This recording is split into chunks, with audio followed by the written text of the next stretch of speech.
আপনার কাছে যদি আধার কার্ড থাকে, এবার আপনি কিন্তু আধার কার্ড ভোটার এসআইআর এর বৈধ নথি হিসাবে ব্যবহার করতে পারবেন। আজ কিন্তু শীর্ষ আদালতের তরফ থেকে জানিয়ে দেওয়া হয়েছে, ভোটার এসআইআর এর সময় আমরা কিন্তু আমাদের আধার কার্ড ব্যবহার করতে পারবো।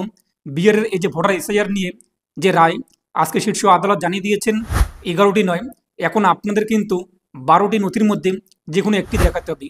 তার মধ্যে আপনি কিন্তু আধার কার্ড এবার পেয়ে যাচ্ছেন। যদি আপনাদের কাছে আধার কার্ড থাকে, তো আপনি কিন্তু আধার কার্ড বৈধ নথি হিসাবে ভোটার এসআইআর ব্যবহার করতে পারবেন। তো চলুন বিস্তারিত জেনে নিচ্ছি কি বলেছে এখানে। আর আপনি যদি এখনো পর্যন্ত ভিডিওতে লাইক না করে দেখেন, অবশ্যই লাইক করে দেবেন। পাশাপাশি চ্যানেল সাবস্ক্রাইব করে পাশের বেল ক্লিক করে নোটিফিকেশন অন করে রাখবেন পরবর্তী ভিডিও সবার আগে পাওয়ার জন্য। আর আপনি যদি ভিডিওটি ফেসবুক পেজে দেখে থাকেন, অবশ্যই ফেসবুক পেজটিকে ফলো করবেন এরকম আপডেটগুলো সবার আগে পাওয়ার জন্য। আর অবশ্যই ভিডিওটি প্রত্যেককে শেয়ার করে জানিয়ে দেবেন।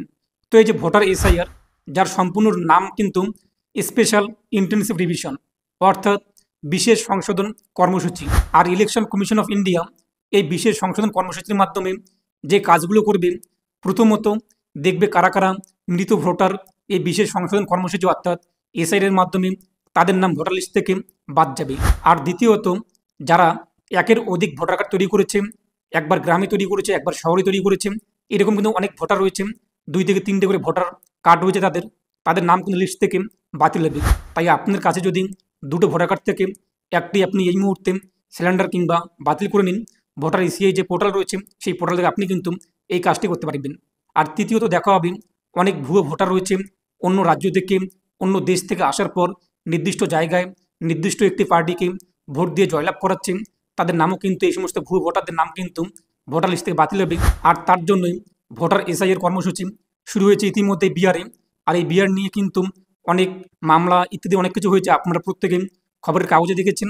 আজকে কিন্তু শীর্ষ আদালতের তরফ থেকে জানিয়ে দেওয়া হয়েছে, যাদের কাছে আধার কার্ড রয়েছে তারাও কিন্তু আধার কার্ড ভোটার এসআইআর জন্য একটি বৈধ নথি হিসাবে ব্যবহার করতে পারবে। এখন কিন্তু 12টি নথি হলো মোট, আপনি যে কোনো একটি নথি জমা দিতে পারেন। ভোটার এসআইআর যখন শুরু হবে আমাদের রাজ্যে, সেখানে কিন্তু রয়েছে যাদের নাম 2002 সালে ভোটার লিস্টে রয়েছে, তারা সেই ভোটার লিস্ট জমা করলে হয়ে যাবে। পাশাপাশি যাদের জন্ম সার্টিফিকেট, পাসপোর্ট কিংবা যাদের কাছে এসসি এসটি ওবিসি সার্টিফিকেট রয়েছে, এরকম কিন্তু প্রায় 11টি নথির কথা বলা হয়েছিল, যার মধ্যে একটি জমা করলে হয়ে যাবে। এবার কিন্তু আধার কার্ডও সেখানে যুক্ত হলো। তবে আধার কার্ড আপনি কিন্তু নাগরিকত্বের প্রমাণ হিসেবে ব্যবহার করতে পারবেন না। শুধুমাত্র ভোটার এসআইআর যে রয়েছে এখানে আপনি বৈধ নথি হিসেবে ব্যবহার করতে পারবেন। যদি আপনার কাছে অন্য কোনো নথি না থাকে 11টি নথির মধ্যে, তাহলে আপনি কিন্তু এই যে আধার কার্ড, আপনার কাছে যদি আধার কার্ড থাকে সেই আধার কার্ড আপনি ব্যবহার করতে পারবেন। তো এটাই আপডেট দেওয়া ছিল, অবশ্যই ভিডিওর প্রত্যেককে শেয়ার করে জানিয়ে দেবেন। আরেকটি বিষয়, যদি আপনাদের আধার কার্ডে কোনো কিছু ভুল থাকে, তো আপনি অবশ্যই অতি শীঘ্রই সেগুলোকে সংশোধন করে নেবেন। নাম ভুল দেখলে আপনি নাম ঠিক করে নেবেন, যদি ডেট অফ বার্থ ভুল থাকে ডেট অফ বার্থ ঠিক করবেন, যদি অ্যাড্রেস ভুল থাকে সেটাকে সংশোধন করবেন, যদি আপনার গার্জিয়ান নেম হিসাবে বাবা অথবা স্বামী যার নামই থাকুক না কেন যদি ভুল থাকে সেটিকে অবশ্যই আপনারা কারেকশন করে নেবেন। আধার কার্ডটিকে আপনি ঠিকঠাক রাখবেন। এখন আপনি কিন্তু আধার কার্ড বৈধ নথি হিসাবে ব্যবহার করতে পারবেন ভোটার এসআইআর সময়, কিন্তু আপনি এই আধার কার্ড কিন্তু নাগরিকত্বের প্রমাণ হিসেবে ব্যবহার করতে পারবেন না। আর আপনি কিন্তু এখন পুরনো ভোটার লিস্ট অনলাইন থেকে মোবাইল ফোন, কম্পিউটার, ল্যাপটপের মাধ্যমে ডাউনলোডও করতে পারবেন। আর ডাউনলোড করার জন্য গুগলে চলে আসুন, গুগলে এসে সার্চ করুন MD360 নিউজ লিখে।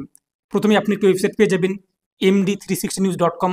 তো এখানে ক্লিক করুন, এরপর সার্চ দেখুন, দেখতেই পাচ্ছেন সার্চে সার্চ করুন। আপনি যদি 2002 সালে ভোটার লিস্ট ডাউনলোড করতে চান 2002 লিখে সার্চ করুন। 1952 সালের লিস্ট ডাউনলোড করতে চাইলে 1952 লিখুন। 1966 সালের লিস্ট ডাউনলোড করতে চাইলে 1966 লিখুন। আর আপনি যদি 1971 সালের লিস্ট ডাউনলোড করতে চান তো 1971 লিখুন। কত সালের আপনি লিস্ট দরকার রয়েছে তা লিখে আপনি সার্চে ক্লিক করুন, সার্চ রেজাল্ট চলে আসবে, তো সেখানে ক্লিক করবেন। এরপর আর্টিকেলটি আপনি দেখে নেবেন, সেখান থেকে আপনি কিন্তু খুব সহজে ডাউনলোড করতে পারবেন। ডাউনলোড অপশন যে রয়েছে সেখানে পেয়ে যাবেন, সেখানে ক্লিক করুন। এর পাশাপাশি আপনি যদি মোবাইল ফোন দিয়ে ডাউনলোড না হয় কিংবা সার্ভার ইরোর কিংবা 404 ইত্যাদি লেখা শো হয়, তাহলে আপনি কম্পিউটারে ট্রাই করবেন, ডাউনলোড কিন্তু হয়ে যাবে।